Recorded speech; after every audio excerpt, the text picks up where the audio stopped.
blessings.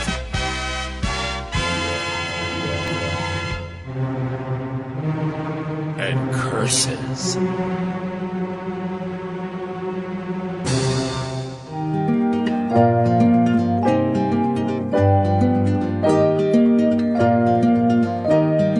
Parshas Bechukosai wraps up the book of Vayikra.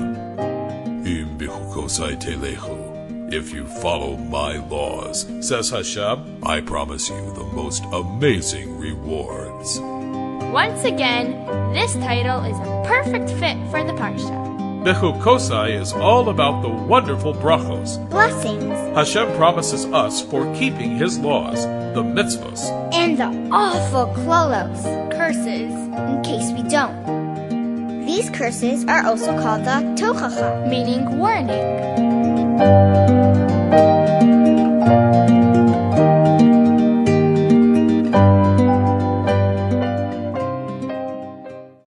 Follow the rules.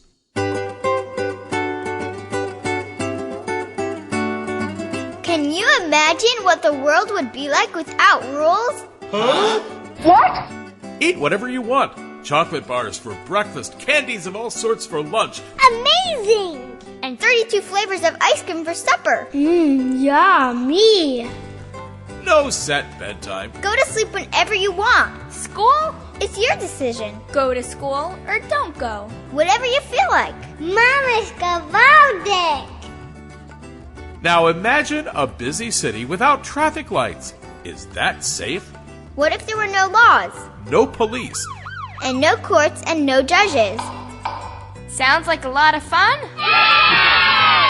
Well, maybe for a little while. But the no rules, anything goes system will turn into a major nightmare. Stomach aches. Sleep deprivation. Brain freeze from all that ice cream. Violent crimes. And terrible car crashes.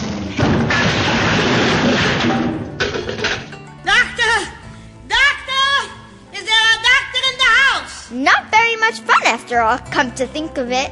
That's why Hashem made rules for us to follow. Positive mitzvos, Things we should do. and negative mitzvos. Things we shouldn't do.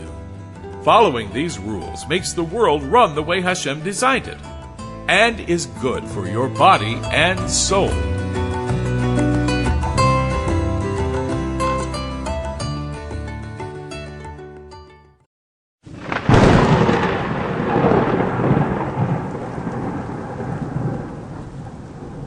The right rain in the right time.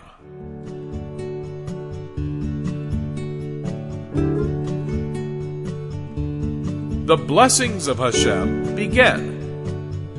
I will provide the perfect amount of rain for the land to grow vegetables and for the trees to produce fruit. Not too much rain and not too little.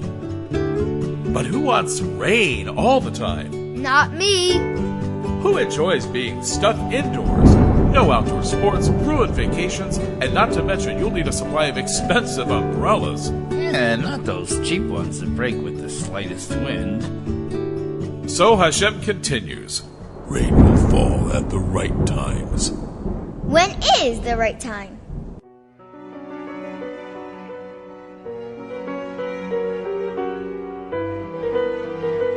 Rashi tells us that it refers to nighttime when people are sleeping. And especially Friday night when most Jewish people stay home eating their Shabbos meals. Yom HaShishi V'yichul HaShemayim v'otzchot tzuvon V'yichal Elokeim Yom HaShishi Melachto Asher Oso Ki v'yishovas mikol melachtoi Asher boru Elokeim na'asoi. Look how it's raining outside. It's really coming down. Devar, my dear, would you please pass me the yummy Shabbos gefilte fish with a cherry on top? Huh? Gefilte fish with a cherry on top?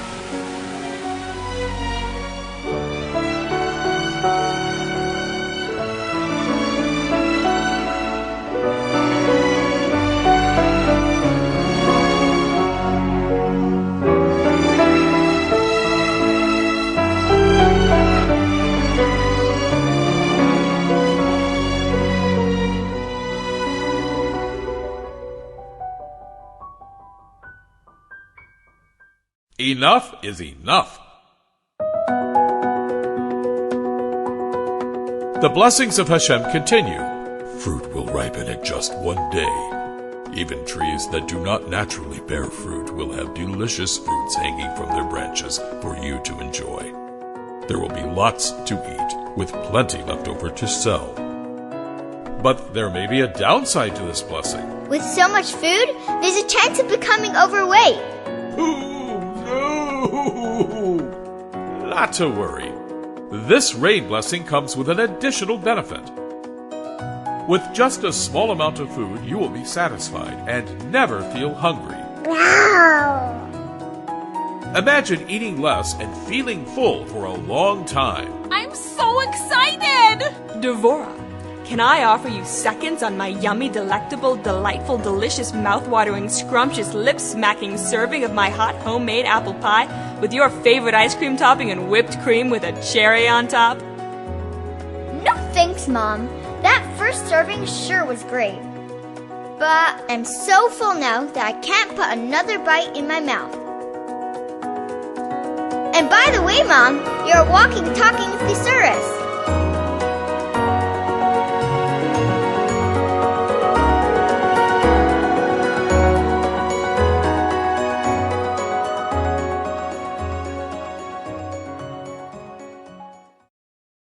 Peace is perfection. Food is great. Rain is critical. Without rain, there'd be no food. But Hashem's blessings for an abundance of rain and food are insignificant unless accompanied by another blessing. Peace. Therefore Hashem continues, "And I will bestow peace on the land. A sword will not cross your land. No enemy will make you tremble. Foreign armies will not even attempt to pass through Eretz Israel on their way to battle in some other country." Hashem promises, "I will not let wild animals harm you." These are the same words that our prophet Yecheskel would say many years later regarding the times of Mashiach. In addition to the simple meaning that we will live in a land with no scary animals, our sages also understand it to mean that Bnei Yisrael will have no enemies, who sometimes act like animals in their terrible desire to hurt and kill.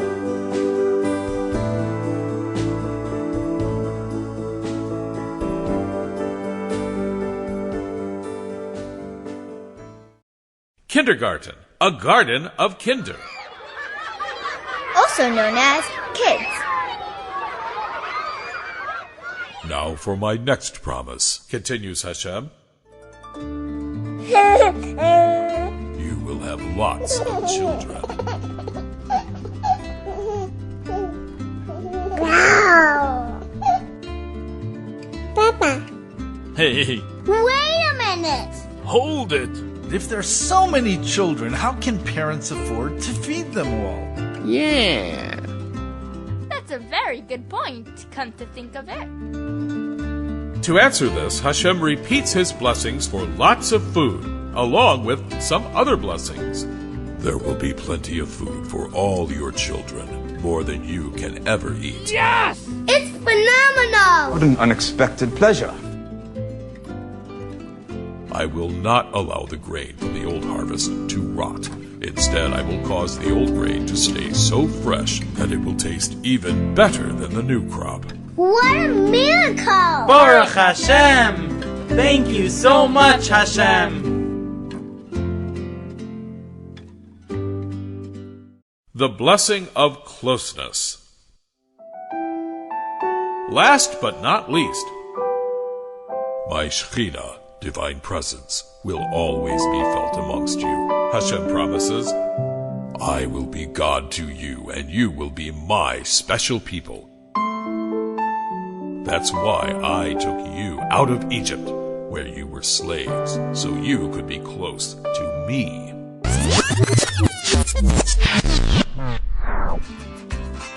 It was now the middle of the day on the 15th of the month of Nisan. Moshe turned to Bnei Yisroel with the grand proclamation, "Fellow Jews, the time has come. Let us all go out of Egypt."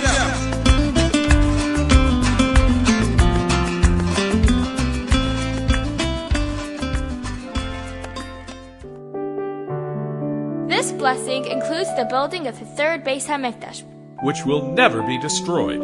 The Shekhinah will rest there, as well as everywhere Jews gather to serve Hashem. The feeling of closeness to Hashem is the greatest joy and the greatest blessing.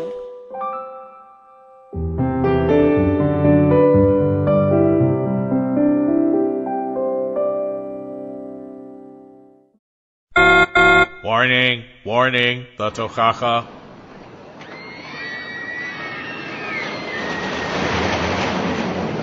Life is full of ups and downs, and rights and wrongs.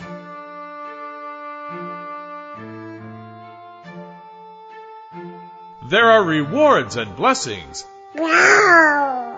And there are curses and punishments for not keeping the mitzvos of the Torah.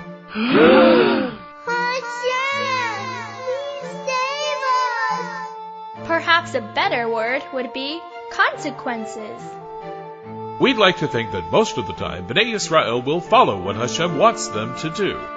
But what will happen if they don't? Hashem gives a warning called the Tochacha, which includes there will be sickness. Oh no, kidney stones, such pain. Ouch! There will be famine in Israel and people will go hungry. Oh no, I hear my stomach growling. Ouch, that hurts.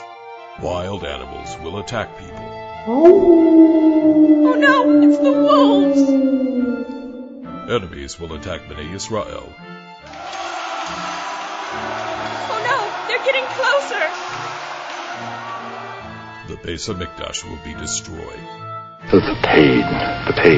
And the Jewish people will go into exile and be scattered throughout the world. Blessings, short and sweet. Compare this Tochacha to the blessings of Hashem at the beginning of the Parsha, and you'll notice that these curses are the flip side, the exact opposite of those blessings. Yet unlike the blessings, which are short and sweet, the Tochacha has far more details, taking up almost 3 times as much space in the Torah as the blessings. Have you ever heard of the expression, big things come in small packages? Well, the small package of the blessings, only 11 Pesukim, is far greater than the 30 Pesukim of the Tochacha. Good, happy things do not require long explanations. The Rebuke Rush. Without a speeding ticket. Yahamud Shmuel ben David Moshe. That's the style used when people are called up to the Torah before each Aliyah. In this example, the person called up to the Torah is Shmuel, and his father's name is David Moshe. Yet for the Aliyah of the Tochacha, nobody at all is called up. After all, it would be awfully hurtful to invite someone to come to the center of the shul and have these terrible curses directed at him. So what's the solution? The reader of the Torah, Also known as the Balkorei, proceeds with the blessings without anyone calling him up for the Aliyah, and then reads the Tochacha. you'll notice another unusual thing. He reads the Tochacha in a quiet voice and much faster than usual. The message is clear. Let's get this over with fast. What's that all about? Why so fast? Well, if you've ever been scolded by your parents or teachers, you can relate to this. You stand respectfully listening, feeling bad about what you did, but wishing that this scolding would be over. My parents may be right, but I can't wait for this scolding to end. 12 seconds is more than enough. The good news is that they usually end their speech on a good note, reassuring you that they still love you despite what you've done. You're still our special son. Nothing could possibly change that. The only reason I spoke to you harshly is because I care for you and love you so much. Well, that's exactly how Hashem ends the Tochacha. Despite all this, Even when you do not follow my laws, I will not forsake you. I promised this to your ancestors, Avraham, Yitzchak, and Yaakov, a promise never to be broken in good times and bad times. Although it's not very pleasant to listen to the Tochacha, hearing these harsh words reminds us to always strive to better ourselves and to fill planet Earth with acts of goodness and kindness.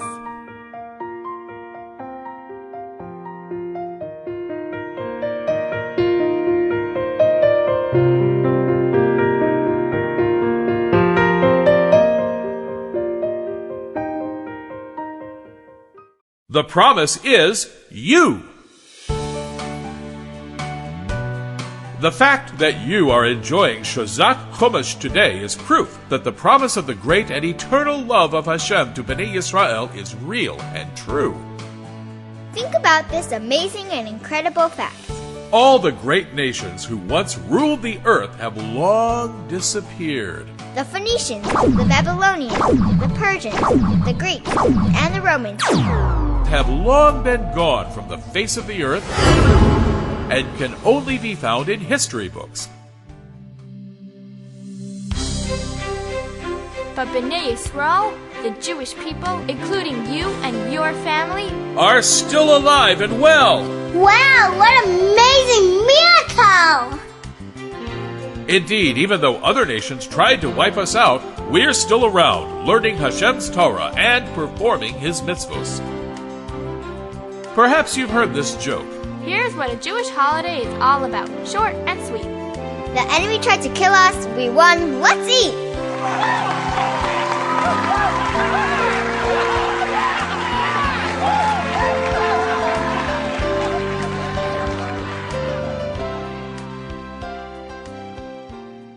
The farmer's mitzvos.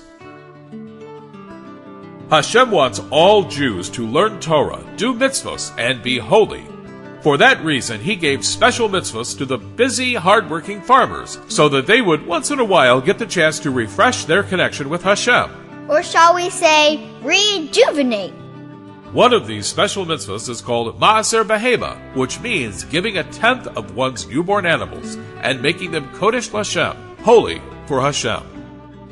Here's how it worked. Farmers had to give Maaser Behema once a year. The farmer would put all of his newborn animals in a stable and then let them out one at a time so he could count them.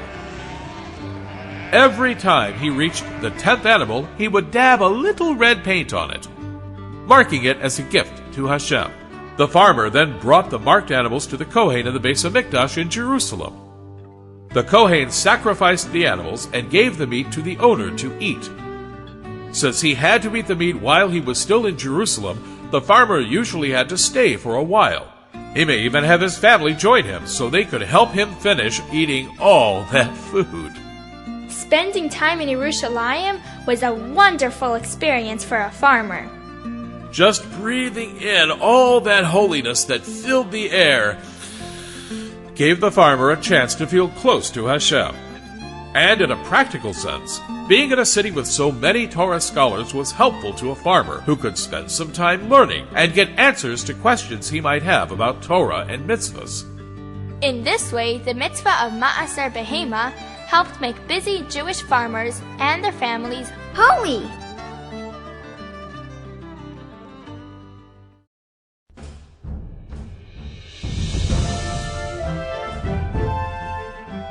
We have finally completed the entire book of Vayikra, also called Torah's Kohanim, the laws of the Kohanim. We are now ready to begin the book of Bamidbar. It's the continuing story of the incredible journey of the Jewish people in the Midbar, the desert. By the way, the beginning words of this sefer are Vayikra Hashem el Moshe. Hashem called to Moshe. How appropriate! It's Hashem's calling to the Jewish people through our leader Moshe Rabbeinu. Indeed, the book of Vayikra contains more mitzvos than any of the other 4 books of the Torah.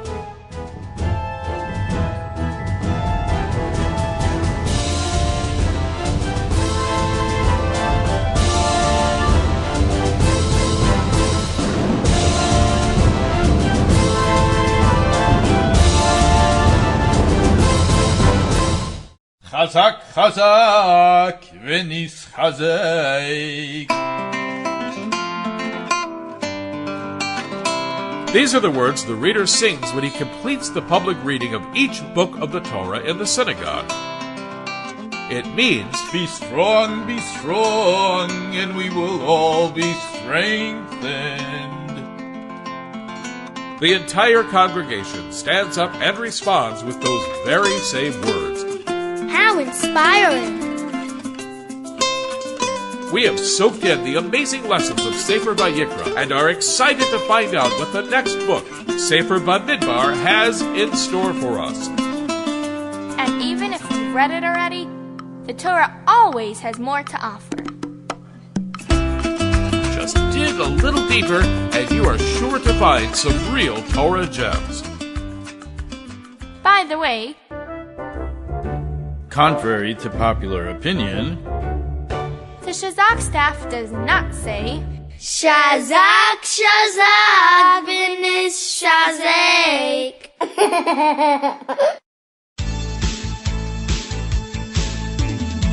onward ho to Sefer Bamidbar. I'm so excited! I am so happy. Yes! Oh, This is fantastic!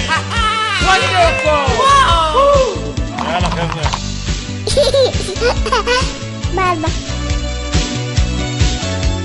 Tune in next week for another exciting episode of Shazak Parsha.